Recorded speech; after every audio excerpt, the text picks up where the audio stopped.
Okay, great. No problem.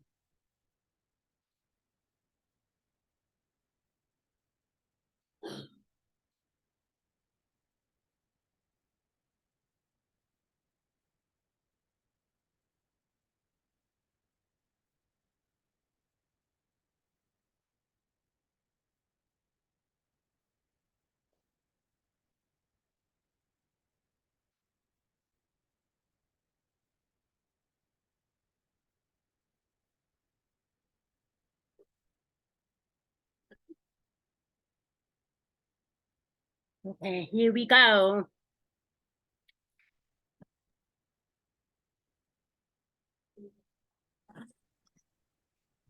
Hi, guys. Hello, Kris.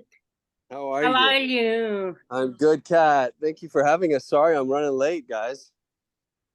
Not a problem. I was telling Anna maybe you were joining us basketball late, make an entrance of the podcast. Well, regardless if it was planned or not, that's what we'll call it. Okay, before we start, I want to introduce to the two accompanies. We have John Tam. He will be standing for the author. So when one of you speak, he will be standing. And we have Doc Williams, who will be standing for me while I talk. Okay. Okay, Nice great. to meet you.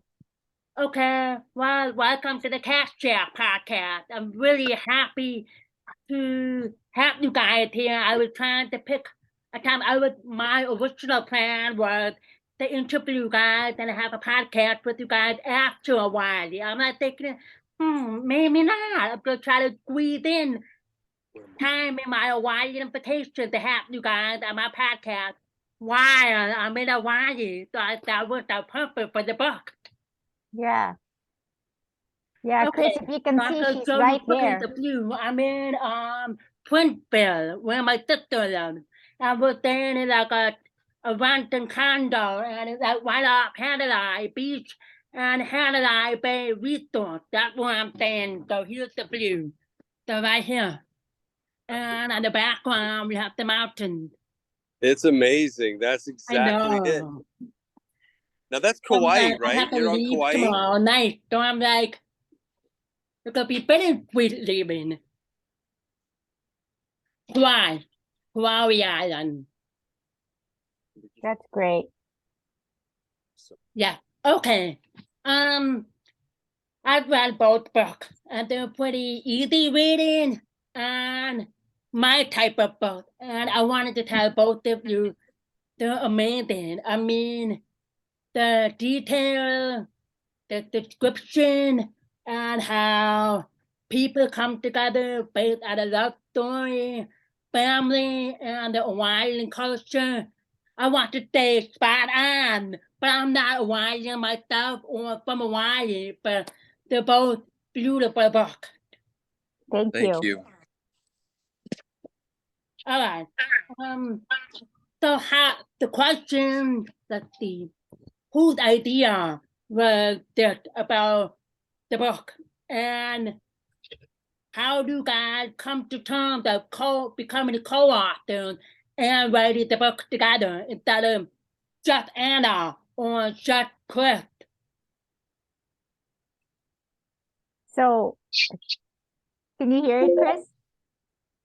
Yeah. He's muted, so oops. Okay, so I can I guess we'll wait for Kris, but I can start. All right, there we go. Okay, do you want to go ahead? Yeah. Are you frozen? There we go. No.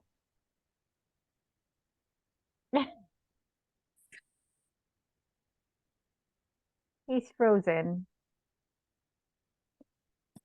Okay, so do you want me to start?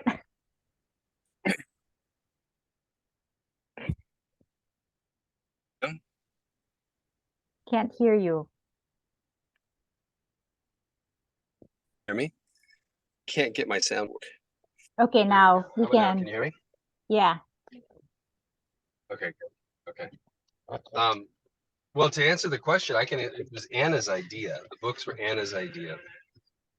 And she was basically commissioned to write a series of novels that took place in Hawaii. And when I came into the picture, she had already started moments like this. So the book was underway when I came on board. It was something that it was suggested by the publisher that I write a book outside of the normal US and somewhere where it would be nice to film a movie. And of course, Hawaii came up. And so, I thought of kind of a story about, a family and a plantation, and we wanted to make it different. So it was like, what can we write about that no one else has written about? And that's where the coffee plantation came up, because it's a very different concept. But Kris and I met, and I don't know if you've heard the story before, but Kris and I were introduced by a friend of ours, a common friend who was his neighbor.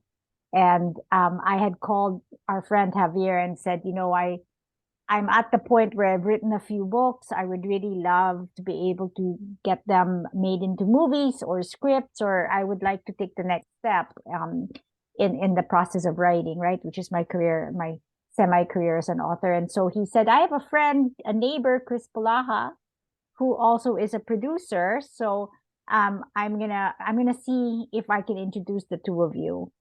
And the rest is history. He was walking his dog one day. Kris, was he walking his dog or somewhere by the park, and he saw Kris, and he said, I have a friend who would like to venture into producing her books into movies. Yeah, it was he and his wife Anna were walking their dog.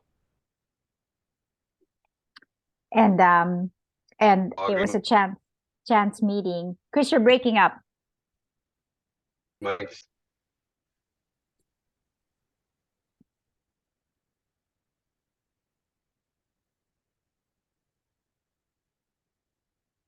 So anyway, we can't hear him, but it was a chance meeting. We got on Zoom. Kris called me, and we talked a little bit about the industry, and he was telling me, it's not that easy to get your books made into a movie. The best thing to do was for us to own the property itself and write books together. And I said, oh, as a matter of fact, I'm writing a series in Hawaii. Would you like to write with me? And Kris, you can continue the story. Can you hear us? Yeah, I can hear you. Unfortunately, I think it's my Wi-Fi is really glitchy, so the image is freezing a lot. Am I frozen? You freezing once in a while, yeah. Yeah, you can keep telling the story. It's good. So anyway, Kris calls. We set up a Zoom call, and I didn't really believe that he would ever call, but he did. And we set up a Zoom call, and I again told him that I was writing a series of books in Hawaii. And the pleasant surprise with that was that Kris had lived in Hawaii when he was filming his series. And so he knew a lot about Hawaii. He lived there, and I think your son was born there.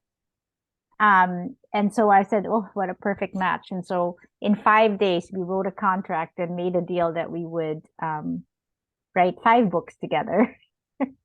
And so the rest is history. Yeah, we're making it. I mean, we're 2 in. We've got our 3rd one is currently being written. So it's happening slowly but surely. Wow, that's amazing. What island have you both touched in a while? Have you touched all of them, some of them, and what are your favorite spots in Hawaii? Go ahead, Kris. So book 1 is about Oahu. Book 2 takes place in Kauai. Book 3 is going to take place at Molokai and Oahu, but really Molokai. Book 4, we're going to aim for Maui, and then book 5 would be the Big Island, which is Kona and title of the series.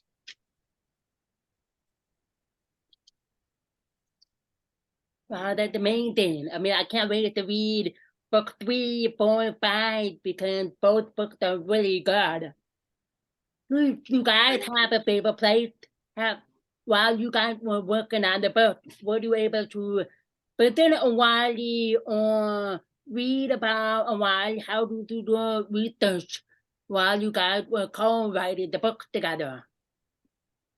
Well, Anna's amazing about doing research. So I lived in Hawaii. So I lived in Oahu. So moments like this, all those places are places I shot my series North Shore. We'd lived there for a year. So that island was really ingrained in me.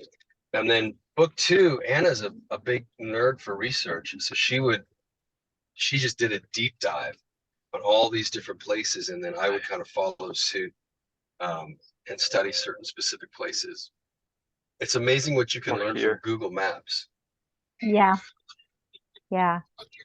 So, but we've both been to Hawaii. So I've been there a few times with my family. We go on vacation. We're going again this year. But a lot of the places that we talk about in the book are from research. In moments, Kris had actual experience doing those things. He did the whole Moments tour was Kris. He wrote the entire Moments tour. So I had nothing to do with that. I'm going to tell you. And then for the second book, it was a lot of research, just looking at pictures, doing a Pinterest board, all that things that just come to your mind and that you can actually describe. So. Wow. Where's Daddy in the bathroom?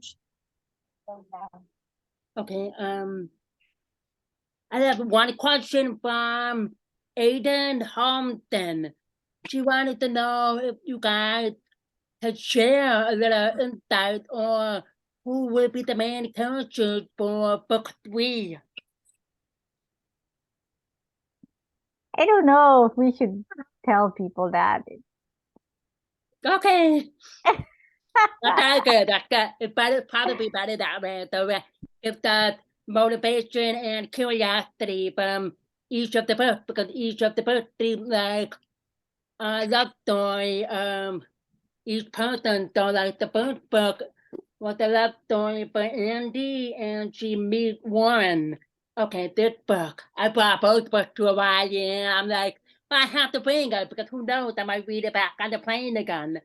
Every time I read a book that possibly turn into a movie, I think and read and try to visualize the character, like who's gonna play this character, who's going to play this character.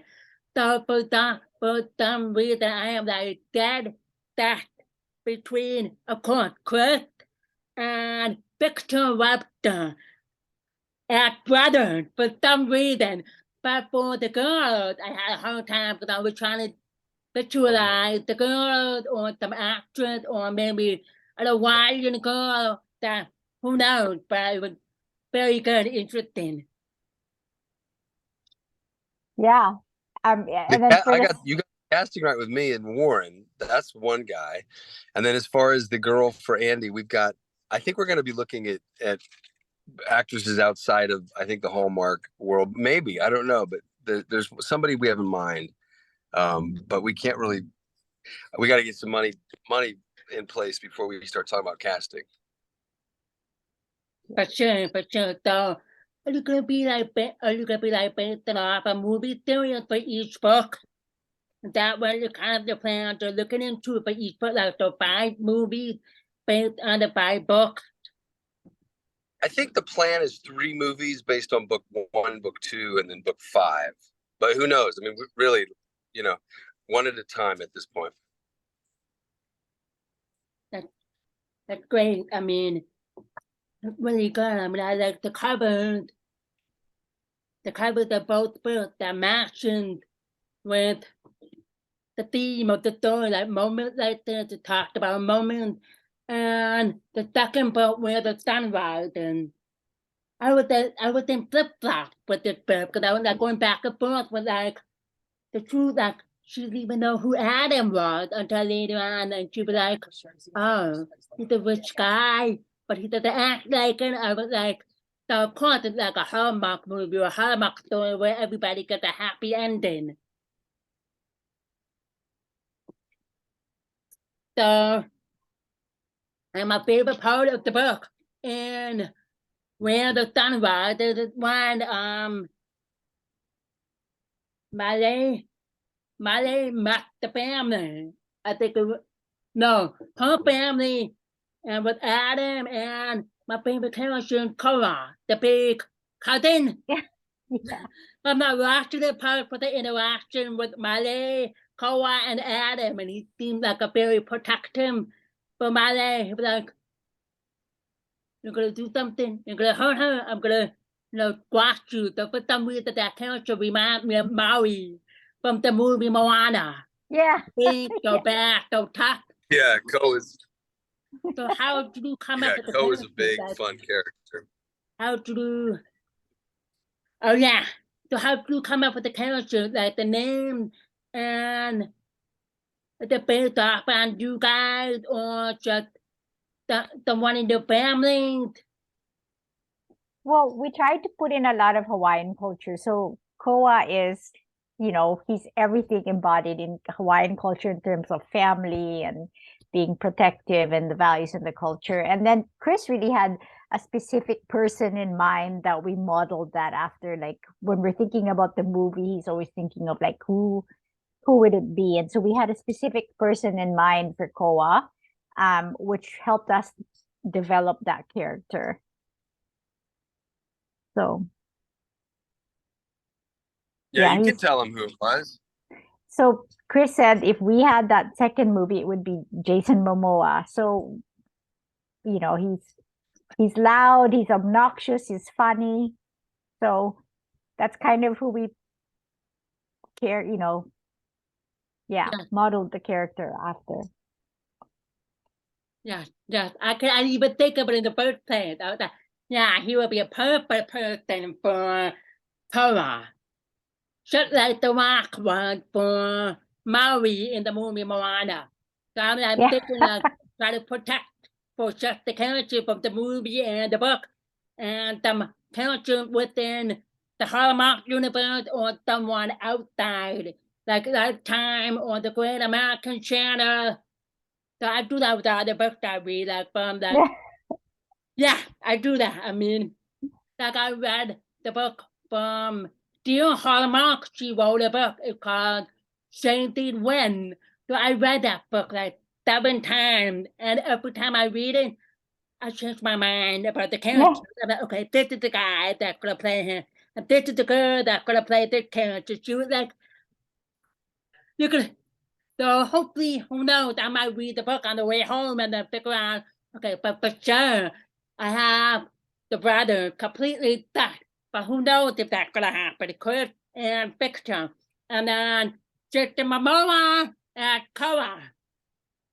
Yeah, and for Andy, definitely we want somebody with Asian or Filipino descent. So we're trying to find, a kind of a mixed culture woman. We have some in mind. And then for Meili, definitely we're trying to find someone from Hawaii, a Hawaiian girl.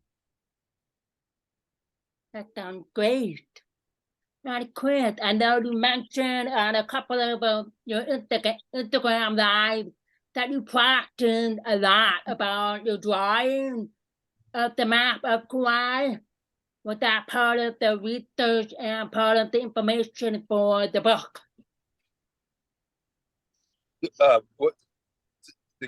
What is the question exactly? About drawing the map?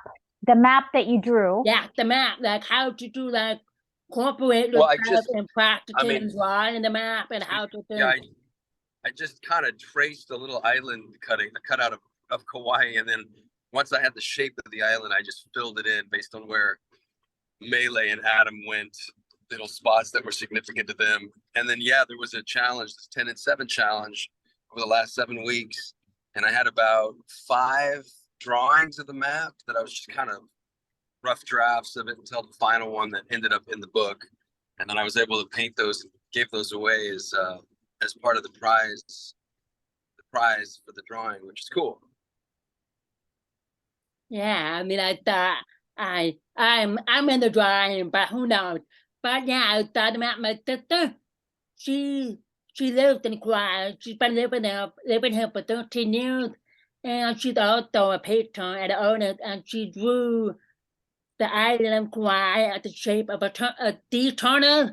And every time she goes back to the painting, she will add little bits of pieces that maybe some ocean, some water, or some greenery that represent the mountain. And she's a beautiful painting that my sister did. That sounds cool. That sounds Yeah. beautiful. Yeah. And of course, in the moment of writing both books, is there a favorite part or a favorite chapter or a favorite moment in either of the books that really touched you or feels important to you? Kris, go ahead. I think my favorite from moments like this, I've got two, but I think the one that visually sort of is most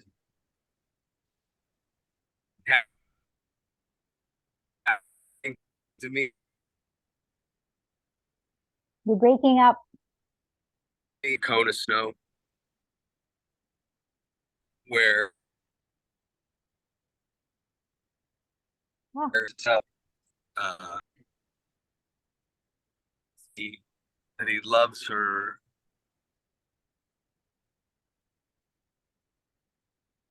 But sort of like tell the truth for moments like this. And then, but I love that moment where Adam's underwater, and it's like it's it's October, November, December, and he spends his fall under the water looking for sort of a sunken treasure if you haven't read the book yet. And that otherworldliness, I don't know, there was something about that little moment for me that it was the whole thing feels, I don't know, it was fun to write, and it was fun to, whenever I read it again, I'm always like, it's fun. It's just a different little thing. I think I have the same favorite part for moment. I think it was very cinematic and symbolic for me for the cone of snow.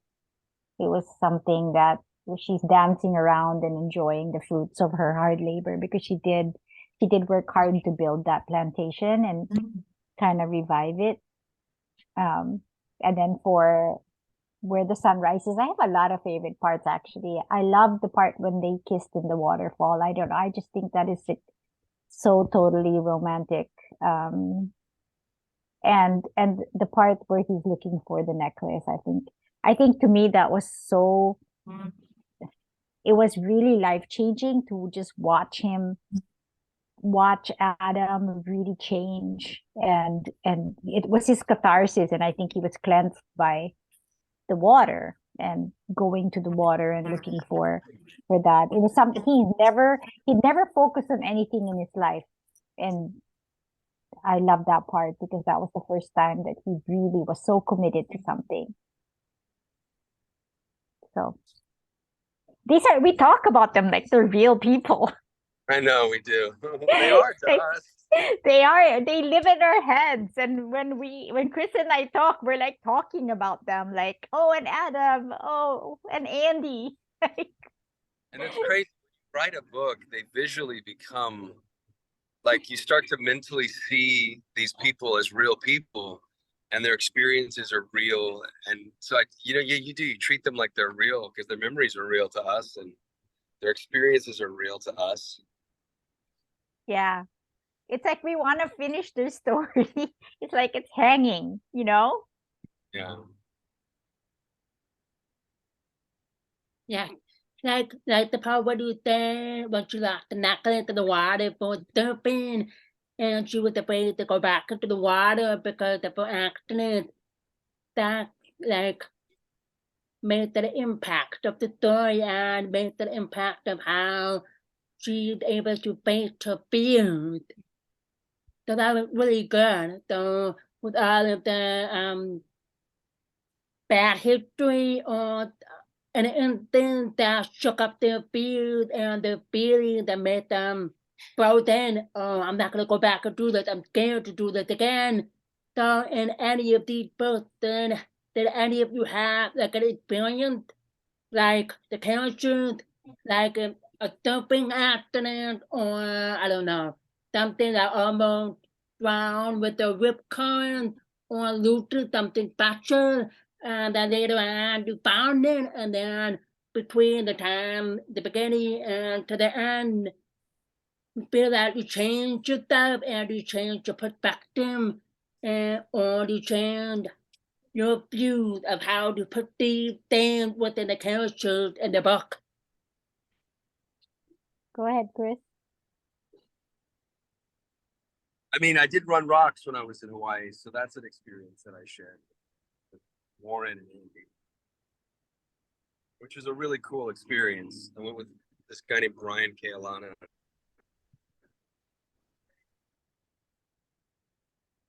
He froze again. Saturday.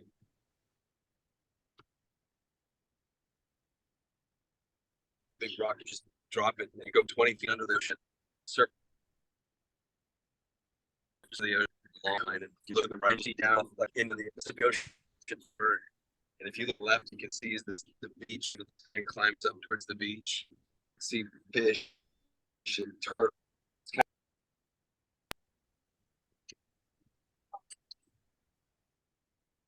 So you did that, but I thought that was a really cool moment when they grab like a heavy rock at like a underwater workout. I mean, I can't do that, but I thought it was really cool. Yeah, so you have to be really fit to do that, first of all, because you hold your breath for so long. Right, Kris? That's right. So yeah, I remember a stunt guy tried to do it with us, and he ended up throwing up on the beach because he was so worn out. wow.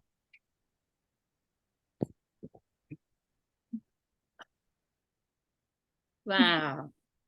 Have to have a lot of strength and a lot of perseverance for that kind of workout. I mean, yeah. I tried to surf the other day. No kidding. I just kept holding on the ball and trying to balance myself. I didn't even bother trying to get up. The good news about that is you look good even just sitting on the surfboard. Yes. You don't have to get up. Right. So okay, I mean that covers all of the information about the book. So I just wanted to say thank you for being here today and having a short chat about the book. And if there's anything else you want to add about your experience within Hawaii or within the book or the next 3 books, please share before I wrap this up. we just want to thank you for reading the books and for loving them and for this podcast and for all the support that we get from everybody. It's kind of like a joyful project for us, and it's brought nothing but great things. We're very grateful. Thank you for having us. Yeah. It's a pleasure to have you guys in here. I'm happy I was able to squeeze in 30 minutes, 45 minutes while I'm on the island. I thought it was a perfect setting to have this podcast, even though I'm not supposed to be working on vacation. But thank you for your time. And I definitely look forward to book 3, book 4, book 5. And hopefully a movie I will definitely watch. I'm That's okay. And the characters. Yes. Yes, hopefully. Is there anything we can do? I mean, the band out there or the readers out there to help you support you guys into getting the book to be a movie? Just to be supportive on social media and tell friends to buy the books, and it's just to keep supporting. That's it. And don't forget to leave your reviews when you read the book. It's really important for us. And Anna Gomez has a new book coming out this week called My Goodbye Girl. Tell people about it, Anna. Yeah, I have a new release coming tomorrow, as you know, but this is for I pre-ordered that They're coming for me. I pre-ordered it. They're coming for me. Thank So might you. share a little bit about that. That would be great. Thank you. And you know, when you're back in Wisconsin, maybe Kris and I can send you some signed books. So We love that. just let us know. That'd be great. Okay. Okay, thank you. Great. Have a great day, guys. Thank you for Thank you for having being us. here. Bye. Thank you, Bye. Jonathan. Thank you. Thank you. Steph. Bye.